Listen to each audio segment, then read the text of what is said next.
everyone, and thank you for joining me again for yet another amazing discussion with somebody that I value tremendously. And I'm so grateful that Miss Rueanna Haynes, a fellow Trinidadian, is here to join me for this discussion. And in a minute, I'll let her introduce herself. But before we get into that, the reason we're here and the topic we're discussing today is the fact that on the 23rd of July this year, the world's highest court, the International Court of Justice, or ICJ, delivered a landmark opinion on the obligation of states regarding the climate crisis. And this was spearheaded by a country very dear to me, Vanuatu, which is the most at risk country to natural disasters on Earth. And so this is what we're here to talk about today. And this is what Ruana is going to tell us all about. Ruana, welcome. Thank you so much for joining me. Hi, Mala. Thanks so much for the invitation. It's great to see you. And yeah, I'm very happy to be here to contribute to this discussion in any way. Um, Maybe I'll start by introducing myself Yes, for please your tell us who you audience. are, what you do, what keeps you up at night, that kind of thing. That list on what keeps me up at night is long, so maybe I'll abbreviate it. But yeah, so my name is Rueanna Haynes. At present, I am the Director of Climate Analytics Caribbean and the Head of Diplomacy for Climate Analytics Global as an organization. And I have been working in the climate change field for the past 15 years, maybe a little bit more. And I've played various roles in that time.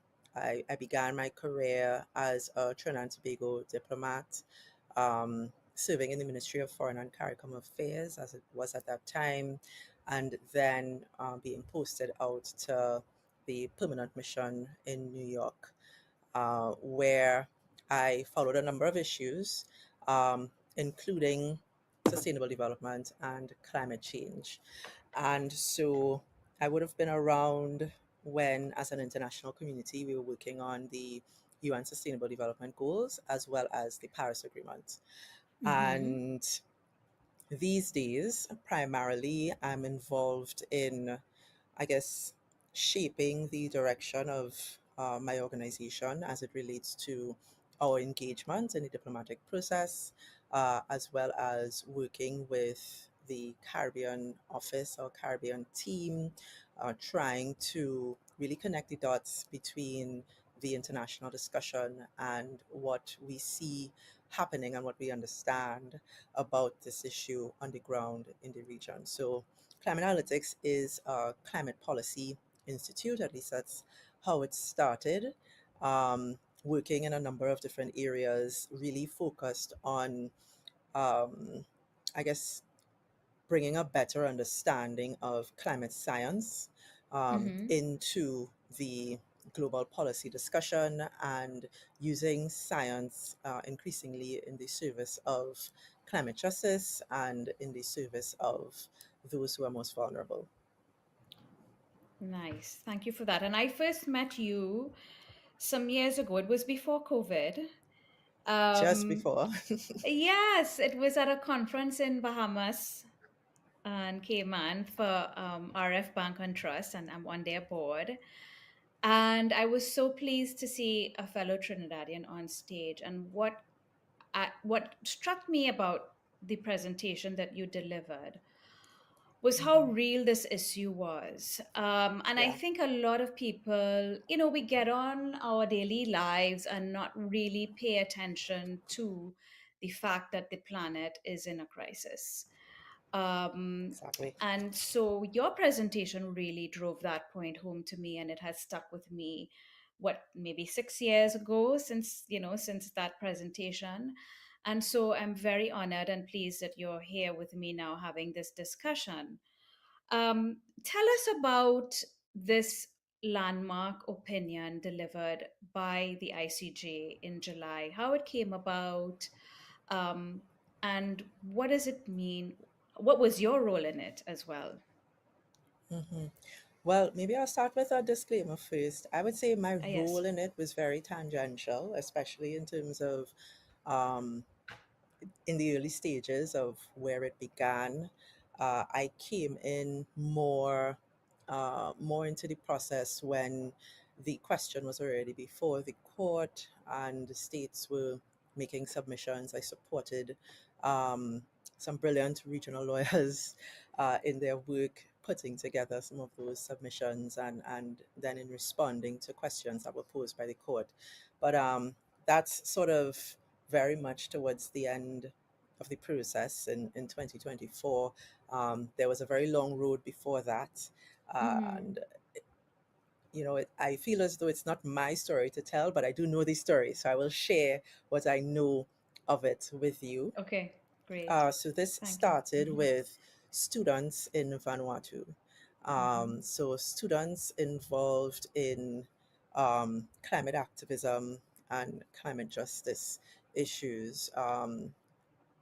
Based in Vanuatu, but also I understand including students from around the Pacific Small Island Yes. Developing State region. So it's a group of Yes. students that had this idea um, that they could possibly help to strengthen the legal basis for climate action by posing a question to the International Court of Justice that would encourage them to clarify the rights and duties and obligations around climate change, the rights, duties, and obligations of states as it pertains to climate action.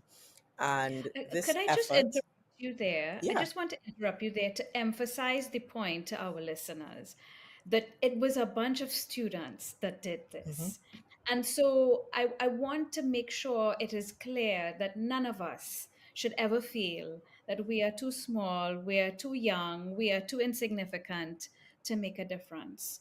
These very young people in a very remote part of the world, in very vulnerable societies, came together and did this, and it's a historic occasion. And I just want to say that and emphasize that so nobody could ever feel that they can't do big things.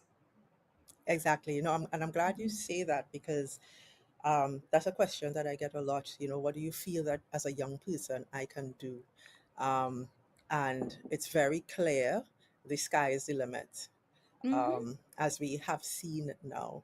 And so this initiative was then taken up by the government of Vanuatu that agreed to bring the issue to the UN General Assembly. So it's important to say that there's a lot of formality around the procedures and the operation of the International Court of Justice, right? It Mhm. is, yes, the world's highest court established under the Charter of the United Nations.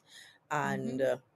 based on the rules of procedure for how the court will operate, it is possible to pose a question to the court requesting an advisory opinion, but only certain entities are allowed to do so, and individual states are not allowed to do so necessarily. And Okay. so, in order to have these questions posed to the ICJ, Vanuatu had to go through the UN General Assembly, which is one of a few organs that is allowed to pose a question to the ICJ for an advisory Mm. opinion. And Okay. so, it's important to say that this was always going to be an uphill battle. It is not Mhm. the first time that a small island developing state tried to get support for a question to be posed to the International Court of Justice, right?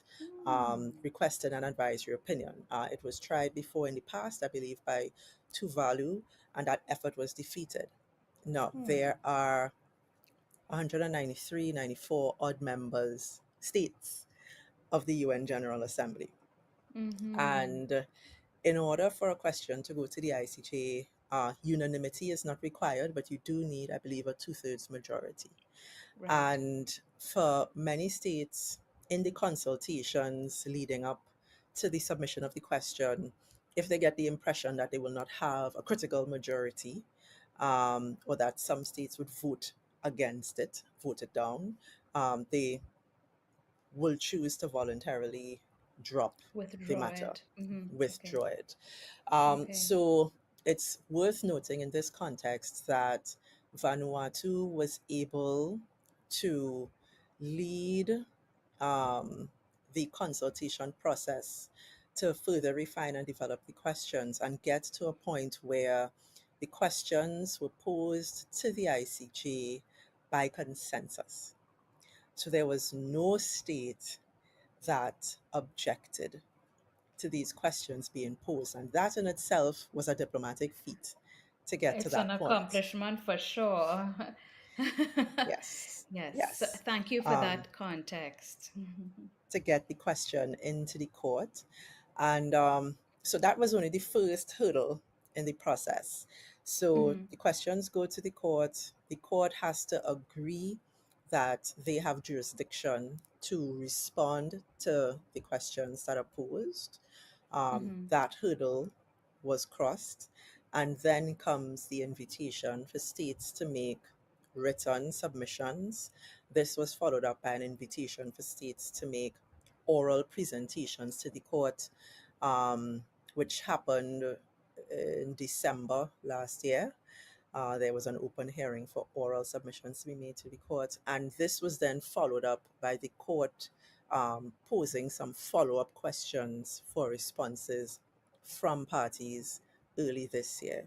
So, this is a multi year process that began, as you said, in a very small, very vulnerable place with young Hmm. people, but which was able to gain traction and the support of all countries everywhere.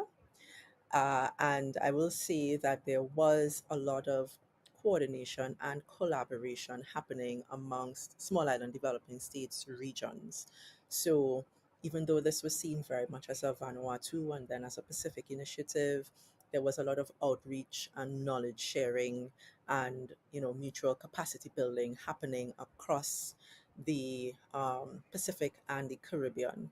And there was a full endorsement given by CARICOM heads of delegation for this process on the road to where we are now. And that was also extremely important to have. Right. And so all of this landed us in a place where, and I wrote about it in the editorial of my most recent monthly report. And I just want to read some of the key elements that I pulled out here. And of course, you're here to correct me if I've misinterpreted or misstated anything. But I just want to give a little bit of a summary. One of the things that struck me the most is that basically the ICJ said that all states have an obligation to adopt measures to mitigate greenhouse gas emissions, to adapt to Hmm. climate change, and to cooperate with each other to achieve the underlying objective of the UN Climate Change Convention, which is in essence preventing dangerous human interference with the climate system. To me, that was significant. Also, all states have obligations under international human rights law to respect and ensure the effective enjoyment of human rights by taking necessary measures to protect the climate system and other parts of the environment. Hmm. Um, the third thing I want to say is it said here that all states have a duty to prevent significant harm to the environment by acting with due diligence and to use all means at their disposal to prevent activities carried out within their jurisdiction or control from causing Hmm. significant harm to the climate system and other parts of the environment. In accordance with these countries' common but differentiated responsibilities and respective capabilities. So I just want to highlight those three things. We all have obligations to mitigate and to adapt to climate change. Hmm. We have obligations to cooperate each with each other in good faith to achieve the underlying objective of preventing dangerous human interference. It is now an obligation under international human rights law to do these things, and also that different countries have common but differentiated responsibilities, meaning that, we say in Trinidad, Gopal luck is not Sipol luck, right? So, similar principle. What you can afford to do and what is within your capacity to do as a, let's say, a large developed country is not the same as a country like Vanuatu or Mhm. another Caribbean country. Those three things for me really stood out. And I just want to ask you, what were the things that struck you the most, and tell me how you feel about the outcome. Yes, thanks for that, Mala. I think those three issues that you pulled out are very much at the core of the opinion that the judges have delivered.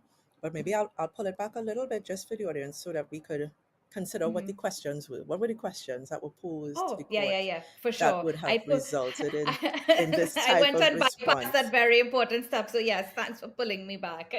Yeah, no problem, no problem. But yeah, the questions for my response, I think the questions provide important context. So the Hmm. court was essentially asked, having regard to a range of different sources of international law, including the Charter, the International Covenant on Civil and Political Rights, the on Economic, Social, and Cultural Rights, the Paris Agreement, the UN Framework Convention on Climate Change, the Convention of the Law of Sea, Declaration of Human Rights, etc., etc., general principles of international law. With regard to all of these different sources of international law, firstly, what are the obligations of states under international law to ensure protection of the climate system and other parts of the environment from man made emissions of greenhouse gases for present and future generations?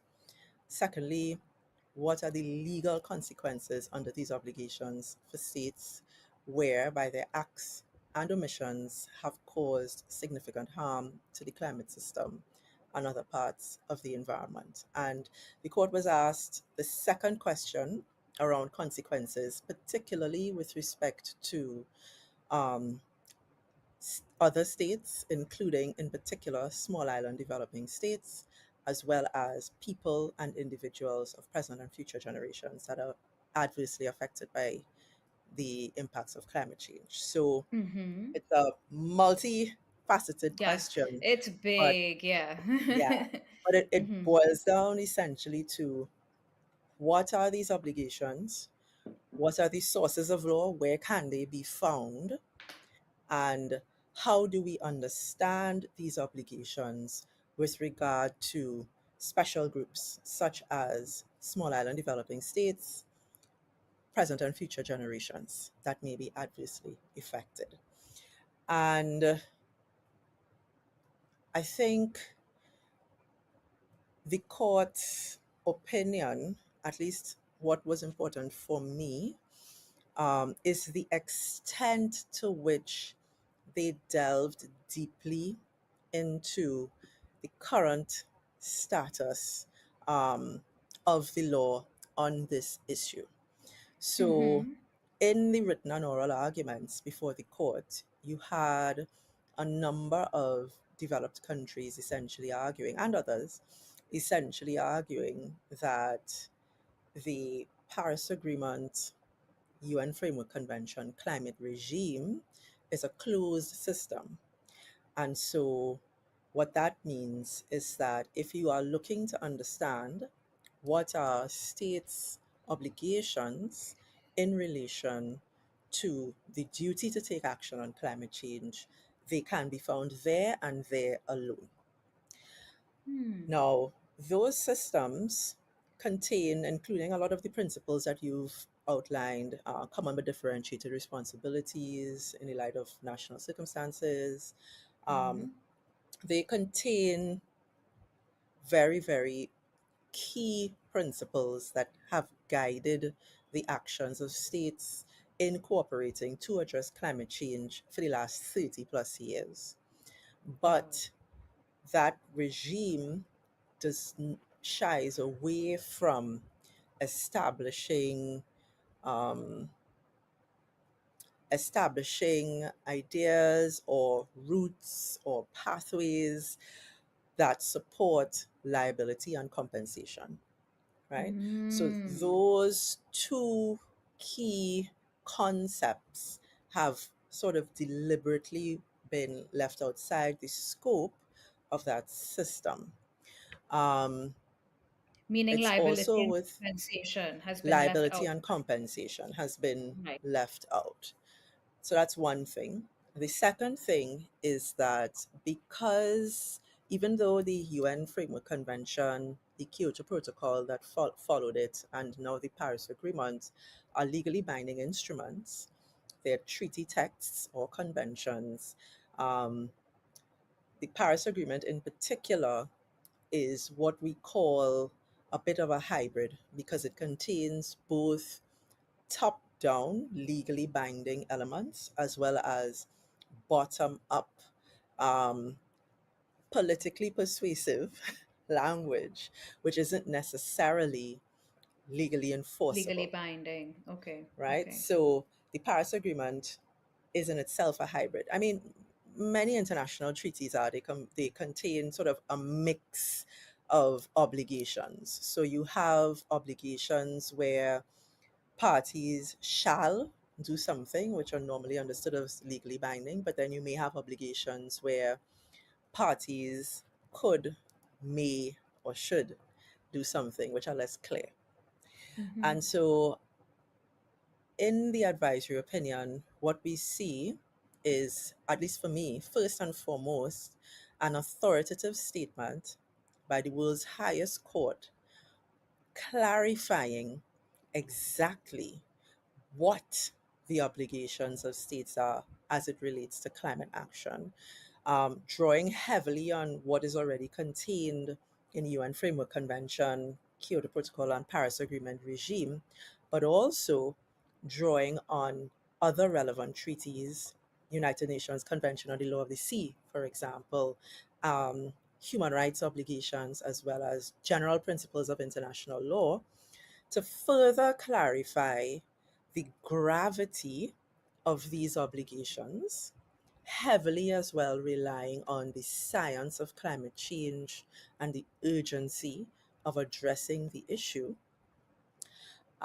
It is an authoritative statement that I think should, we'll see, put to rest many of the arguments that are often led in the political discussion about who should be doing what, whose responsibility is it anyway, uh, and what really is the level of ambition and how much discretion do we have as parties. So that to me that to me is really key, and those are the kind of headline messages that you pulled out, Marla, around the duty to mitigate, the duty to adapt, and the duty to cooperate. States do not just have a duty to mitigate, they have a duty to mitigate to a standard that will allow us to achieve the goals that are set out in the Paris Agreement, including the goal to keep long-term temperature increase within 1.5 degrees Celsius. And Mm-hmm. there's been a lot of back and forth because the Paris Agreement references both 2 degrees and 1.5 degrees. There are some countries who have a political preference for the 2-degree limit because they see that as Mm. inherently more achievable and Mm-hmm. less potentially damaging to their economic interests. Um, the But court but has but also, but it could be indirectly damaging because if we get to 2 degrees, certainly, then yeah. certainly, Mm-hmm. certainly, but Mm-hmm. it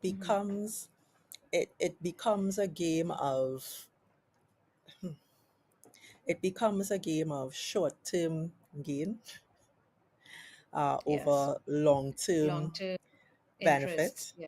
Mm-hmm. and Mm-hmm. interests, and it becomes a game of assessing how much loss can be absorbed as opposed to how much profit does not need to be foregone. Right. So um, the court has now said decisively that the relevant temperature limit in the Paris Agreement is 1.5 degrees Celsius. And we And will stay so, with 1.5. well, that at least as the level of ambition that we should be aiming for Right. globally, it is highly significant because even if eventually we end up in the land of overshoot, the understanding that this is the only acceptable limit should form the basis for um, the imperative to act to bring it down as soon as possible and as quickly as possible if we end up in the land of overshoot. And without that, there's a lot less motivation to act. So, those two things stand out very much for me, the authoritative statement on what the obligations are Mm-hmm. and the statement on what the level of ambition is that we need to be aiming for.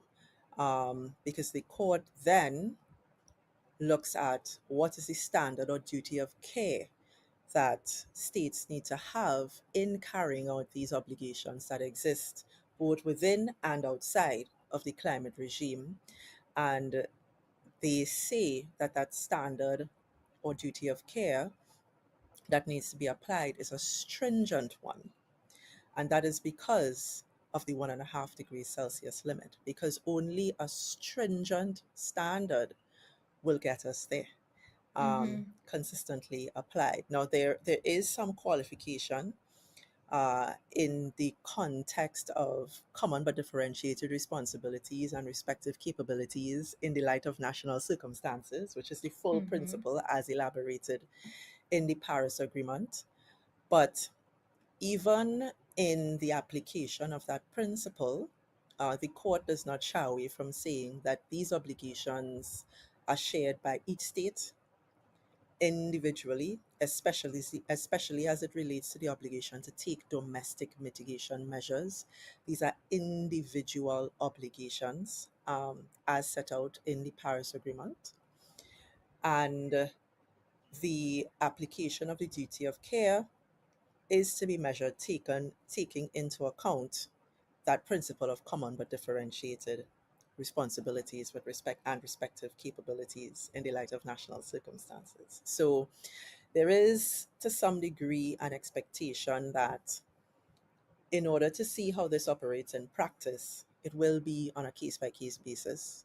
Mm-hmm. But as it is with all all law, the application of every legal principle, more or less, is usually subject to that type of consideration. So Case maybe I'll by pause case. there. Yeah.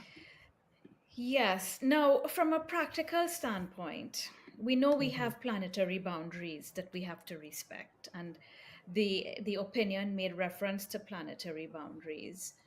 Um, and we have a situation in the developing world, or the global south, as we're called, which, by the way, the global south is 80 something percent of the of the UN, basically of all states, I right? always We wonder dominate. about that term, south in relation to what exactly? Well, most Where of is us are north? south of the north, but South of the equator? yes, except for, like, Australia and New Zealand and so on. But It is I actually arbitrary. prefer, it is not geographically, there's some, but I prefer that term versus developing. And I so hate the Mm. term third world. Like, come on, you know. So, of all the terms, I feel like the global south is, The I global suppose, majority. the global majority for sure. Let's call us that, the global majority. Let's go with that one. Good, Ruana. So what I was getting at was, so we have planetary boundaries, and Yes. we have the global majority of countries that are in a situation where they have development needs. What do I mean by that? Um, Hmm. where, for example, in Guyana, people come down on Guyana now for drilling its oil, and but Guyana will soon get to 1 million barrels a day. And what is that going to do to the planet? Hang on, isn't Guyana and all the Guyanese people now and future generations, aren't they just as entitled to live lives with a certain standard of living and a certain level of well-being, education and healthcare and infrastructure that, let's just say, those in the UK or the US or Canada that were able to industrialize and develop many, many years ago, and without this constraint of planetary boundaries over their heads when it was their turn. And I think absolutely we are all entitled to a level of development and a level, however you define development. Now, so we have that consideration, right? That we have countries where you're trying to raise your literacy rate, you're trying to raise, the standard of education in your country, the standard of healthcare in your country. And so you have to respect these planetary boundaries as well as trying to achieve all of these things. We also have a situation where there is a very close, almost perfect correlation between energy use and GDP, um, or gross world product, GWP. Whereas we were told the energy intensity of GDP was declining, it's actually not declining. There are little fluctuations over time, but generally there's a very tight correlation. What does that mean? It means if these countries that want to develop, um, like I just mentioned, they're going to have to use energy, right? To lift their GDP and to lift their people out of poverty and underdevelopment. This opinion talks about respecting these limits, this 1.5 and planetary boundaries and so on. But the point I wanted to argue or want to discuss with you is how do you feel about the practical implications of a country like Guyana, even like Trinidad and Tobago, where we are from? I don't know if you saw a couple of days ago that our government signed a deal with Exxon where they gave them this very big, I think it was the amalgamation of 7 blocks, but a very big block offshore of ultra deep water. They give them rights for ultra deep water exploration. I think it's over 2 kilometers deep, this water, about 2.5 kilometers deep, which is deeper than Guyana. But they expect that they will find oil there and likely produce it. So the question I have and the issue that in my head, as an economist and somebody who regularly, advises governments and policymakers as well as the private sector, what do we do? How do you bring those two competing interests together? Development needs on one hand, planetary boundaries and 1.5 degrees on the other hand. Talk to me about what that means in a practical sense in terms of solving this problem, if you can. I mean, this is always the $1 million question, right? Of I would course. tend to dispute that development means, or that there is this necessity for the use of fossil fuel energy in order to facilitate development. I would tend to dispute that Great. there is an inevitability that you cannot develop without over reliance on fossil fuel energy. Um, Hmm. I would dispute this on a range of bases, but one of the issues I think that I would raise is that and we've seen examples of this where it's not every resource rich country that decides to exploit these resources that Absolutely. has then been able to inevitably pull their people out of poverty, that has inevitably been able to guarantee their people, you know, a higher standard of living and guarantee their human rights, Our country is a right? perfect example, right? We've been So exploiting oil and gas for over 100 years. So Yeah. So so our so country is a so perfect example. I would dispute that it is there is a Yep. level of inevitability around that. Agreed. Agreed. Agreed. I would also say that there's so much to say. Um, there are many competing interests here, naturally, Mm-hmm. uh, Mm-hmm. temporally as well, right? Mm-hmm. There's short-term benefits of taking the well-traveled route, but I think those benefits are shrinking, and the shrinkage of those benefits will accelerate as we get deeper into the climate crisis. Crisis. Um, Yes. Mm-hmm. we Mm-hmm. are in a crisis at this time, even though We are. some refuse to recognize or accept that. We are Mm-hmm. deep in a climate crisis at this time. And so I would imagine that from that perspective, different choices need to be made, and different options need to be explored. But this is, I think, 100%. Mm-hmm. separate from the question of, for example, the role that historical responsibility plays in understanding who needs to do what when. Um, Agreed. and it's separate, a bit separate from uh, issues around what we mean when we say differentiated responsibilities and respective capabilities in the light of national circumstances, because national circumstances vary quite a bit. And Yep. even in the court's advisory opinion, they do speak to this question of um, the historical responsibility and what exactly, well, they mention it. I should say they don't go into great It's detail, okay. even though Yeah. one of the judges in a separate opinion does lament the fact that the court did not go into as much detail as they should have in Mm-hmm. configuring how exactly we are to take these issues into account and how exactly we are to interpret the application of the common but differentiated responsibilities with respective capabilities as a principle. Let me just Yes, ma'am. interrupt you there, please. What I want to do is I just want to read an excerpt that gives an idea of what this historical obligation looks like. So, data from the Global Carbon Project illustrates that between 1750 and 2021, the global north accounted for, or the global minority, given what we just discussed in terms of terminology, accounted for over 70%, 70% of cumulative carbon dioxide emissions. According to the Lancet, as of 2015, the USA was responsible for 40% of excess global carbon emissions. The European Union was responsible for 29%.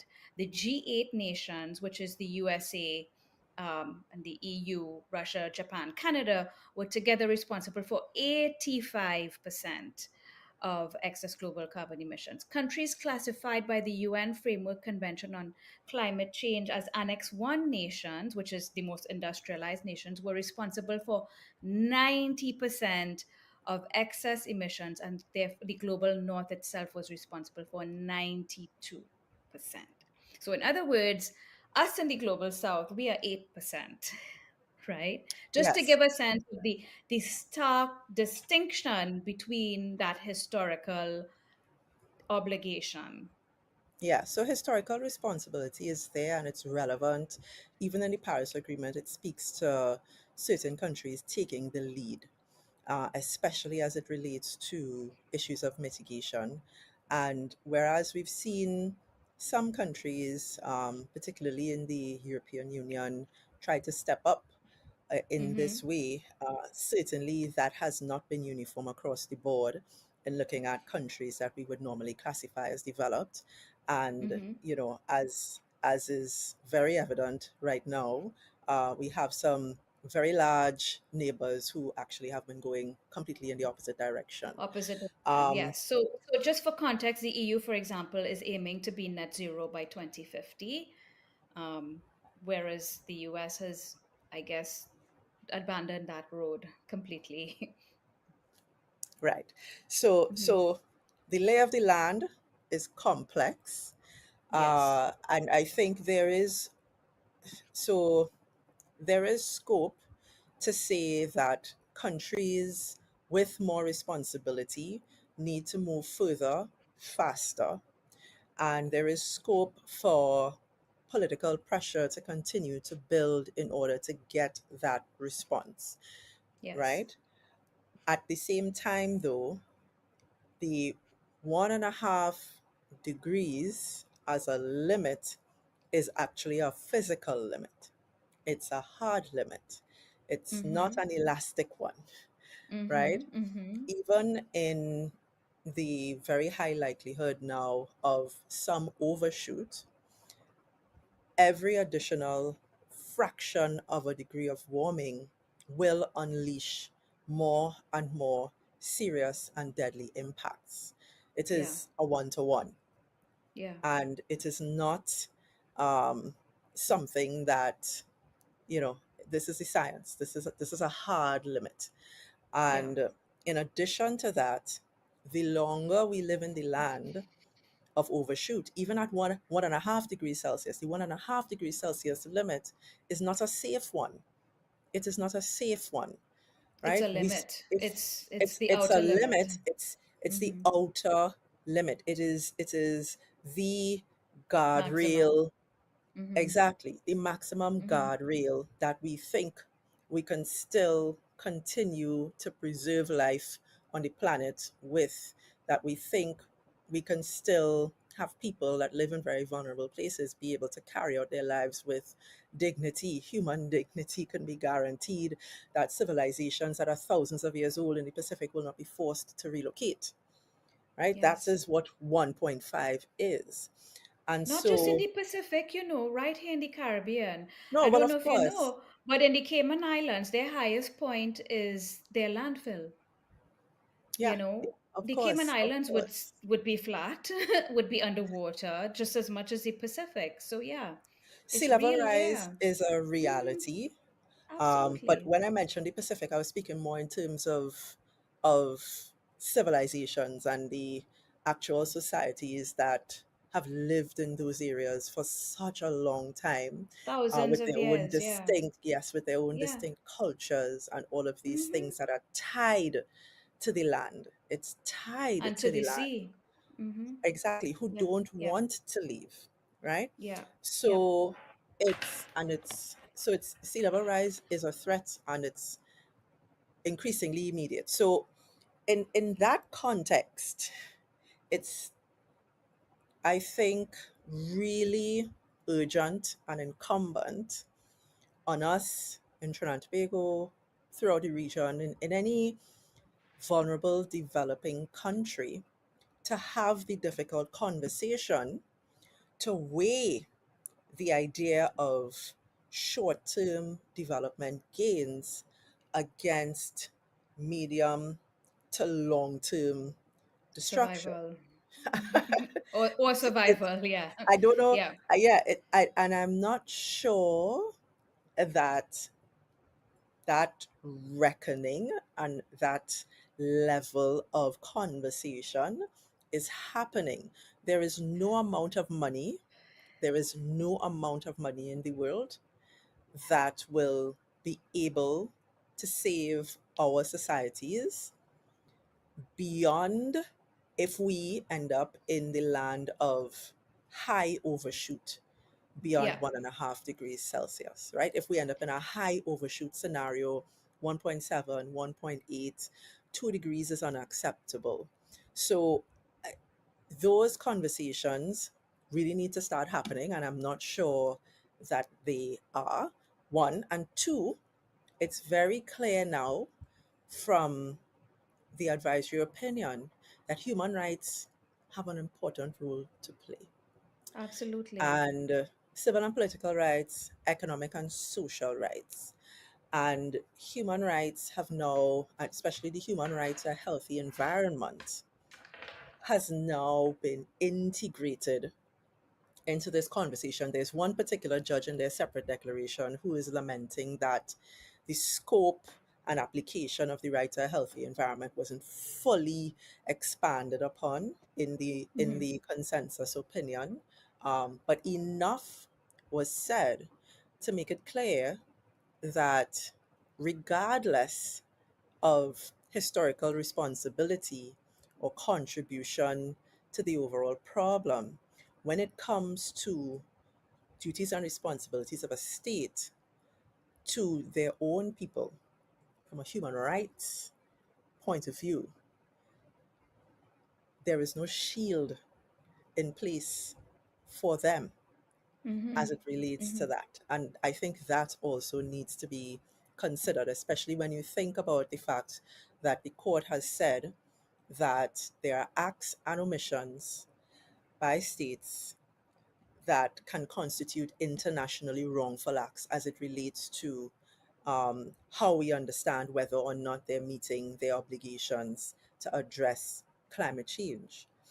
And they've included as a potentially wrongful act, as a potentially wrongful act, um, fossil fuel subsidies as a Right. potentially internationally wrongful act because of how much it can undermine the global effort to stay within 1.5 degrees Celsius. So, as much as historical responsibility is highly relevant and still important, and an important principle that needs to be applied to push countries that are more advanced, that have better credit ratings or will get billion-dollar loans in spite of their credit ratings, to go further much faster. um, that really does not act as a shield for the legal responsibilities of every country, even those that are small and vulnerable. So, two things you mentioned there that I want to pick up on. You talked about fossil fuel subsidies, and as you know, in Trinidad and Tobago, Hmm. our electricity is subsidized, Hmm. which of course is natural gas, mostly natural gas generated. So that's something our government is going to have to think about. Hmm. Now, you mentioned as well, there's no amount of money if we overshoot 1.5, there's no amount of money that will save the planet. But I just want to share with the audience that when you think about this 1.5 and what does it mean, and you juxtapose that against the development needs, as I discussed earlier, that we all have the right to develop and to live a certain standard of living and well being, what does that mean? Now, the UN has calculated that we need an additional 1.8 trillion US dollars annually to address the climate crisis, and um, we also need 1.2 trillion US dollars annually to achieve the sustainable development goals. So Yes, that's roughly 4 trillion, right? That I saw somewhere else, the UN said we need to see this 4 trillion US dollars a year, not as in an inachievable number, because hmm, according to the Tax Justice Network, for example, in 2022, global military spending reached 2.2 trillion. And to your point earlier about fossil fuel subsidies, in 2022, fossil fuel subsidies totaled 7 trillion. yep, So this 4 trillion additional that we need every year to address the climate crisis and keep us within 1.5, but also as well as to achieve sustainable development goals, which by the way is for everybody, not just the global south. We just need exactly. 4 trillion, right? So it is not by any means unachievable if we would stop spending 7 trillion every year on fuel subsidies, and if we will stop spending 2 to 3 trillion a year on war, basically.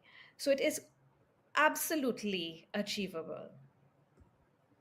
It is, and I'm happy that you provided that additional context, because one of the refrains that I've heard often in this work, is that especially in the early days when small island developing states came forward to say that a 2-degree long-term temperature goal was too much, and that in fact the goal should be set at 1.5 degrees Celsius, they were met with disdain, um, laughed out of the room, Mm-hmm. told that they were being unrealistic And and that unreasonable. and unreasonable, and that ask, that request would destroy the global economy. Right? That was the refrain. That was the refrain. Um, Yeah. and some countries still like to try to bring up those lines of argument. But I want to read something directly from the advisory opinion on Yes, fossil please. fuels in particular. As the court Mm-hmm. says that the failure of a state to take appropriate action to protect the climate system from greenhouse gas emissions, including through fossil fuel production, fossil fuel consumption, the granting of fossil fuel exploration licenses, or the provision of fossil fuel subsidies, may constitute an internationally wrongful act, which is attributable to that state. Now, may constitute. So Me. it means that whether or not that is the case would be something to be decided on the facts of the individual case. So for some countries, um, that do not have other options or do not have the money, especially countries that have to import energy, right?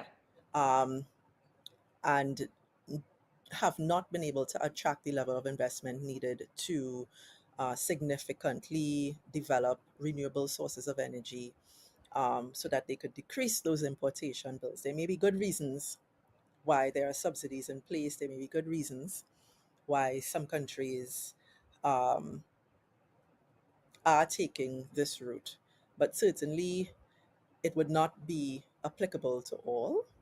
Mm-hmm.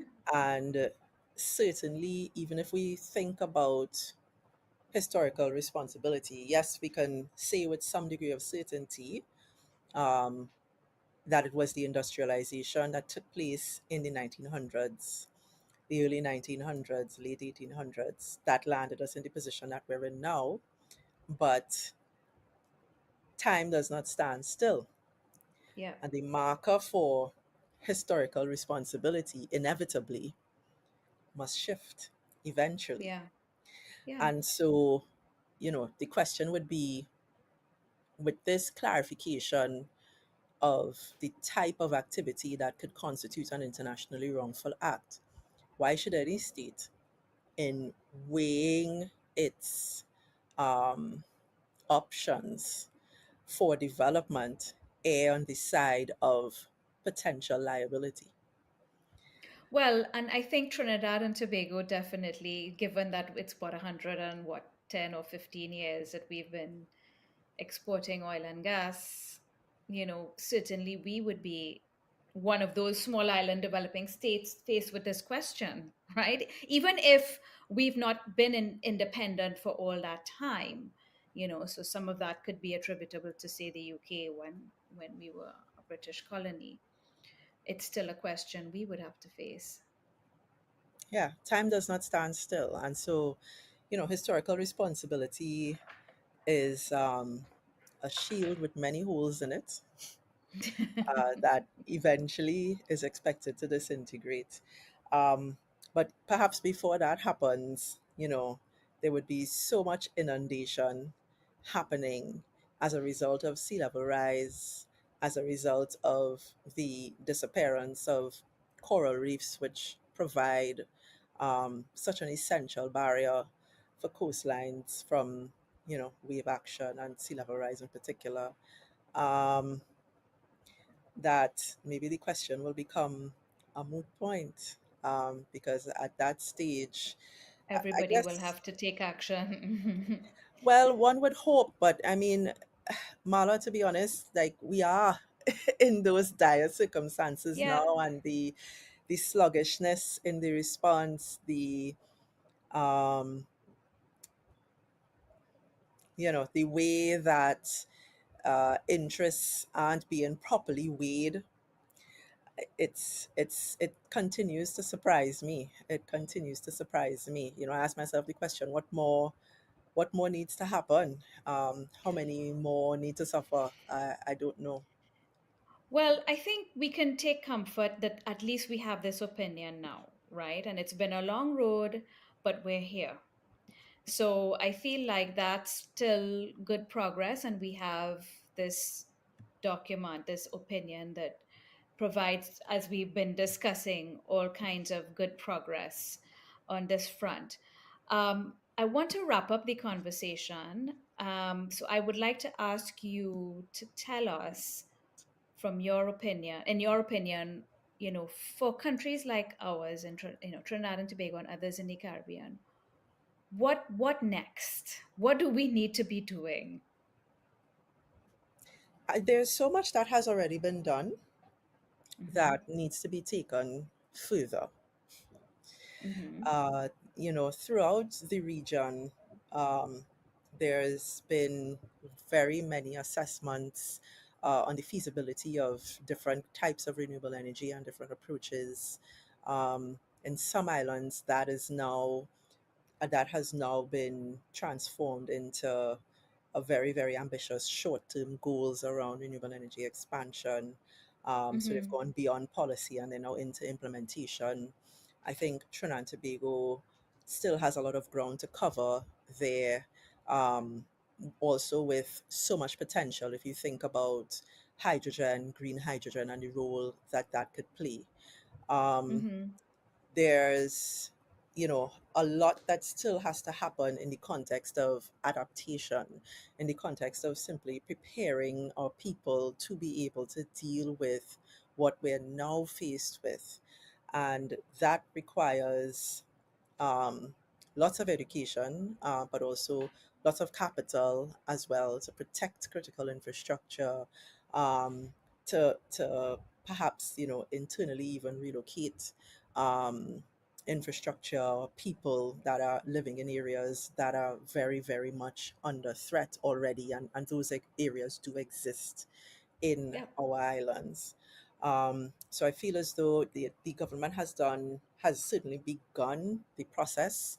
Um, for some of this, there is a national adaptation plan in place, for example, but implementation is what is needed. So I would say the what now the what now would be to take the steps that need to be taken to put policy into action, Hmm. because we do have a lot of policy in place. And we recently had the approval of the new climate change policy. It needed updating. It's been updated.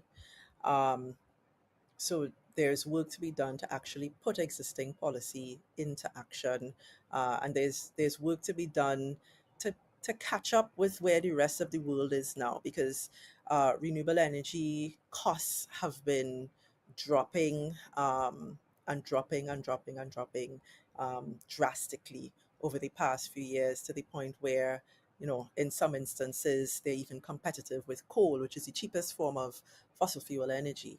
And there really is very little reason why we should not also be riding that wave, especially when there is so much to gain, for many of our industries here, thinking about the application of carbon border adjustment measures, for example. And I know this is Right. something you've spoken about and talk a lot about. Um, but yeah, there is opportunity. It's not all it's not all Banya belt Yeah. No. No. No. stringency. No. There is so much opportunity in this space, Absolutely. that I think we need to do a better job of recognizing and taking advantage of. Agreed. Agreed. And the private sector certainly has, I think, is increasingly awake to these opportunities in the Caribbean, thankfully. Ruana, I cannot thank you enough for your time and for sharing your expertise and for patiently explaining things. I always say to people, explain to me like I'm an 8-year old, because that's, the reality of those of us who are not experts in this field. That's how we need it. And I really appreciate that you've taken the time and you've explained this so well. And I really hope to have you back.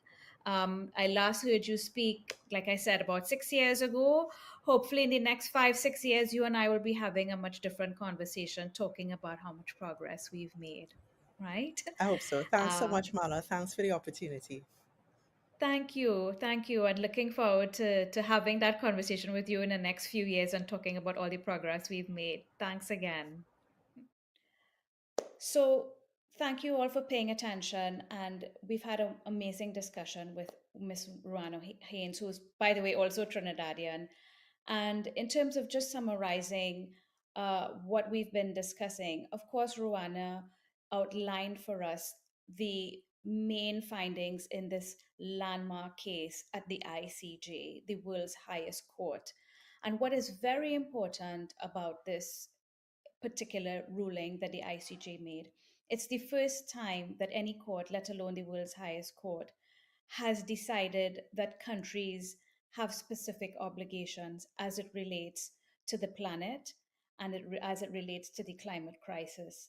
And in trying to make sure that as we go forward, all of our policies and the way that we manage our economies do so with planetary boundaries in mind, especially the fact that the ICJ found, which is this is a very important element of their findings, that all states have responsibilities. We have joint and shared responsibilities, but we have differentiated obligations. In other words, different states have different obligations. So, small island developing states, for example, who actually are not the world's largest contributors to carbon in the atmosphere and therefore to the climate crisis, we have a different level of responsibility than those larger countries that have demonstrated, we can demonstrate with the data that they've contributed to the carbon in the atmosphere.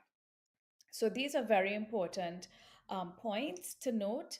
I think the call to action that I would want to share with you is to ask your government, what is it that we're doing towards adhering to the obligations that the ICJ has decided that each of us have as nation states?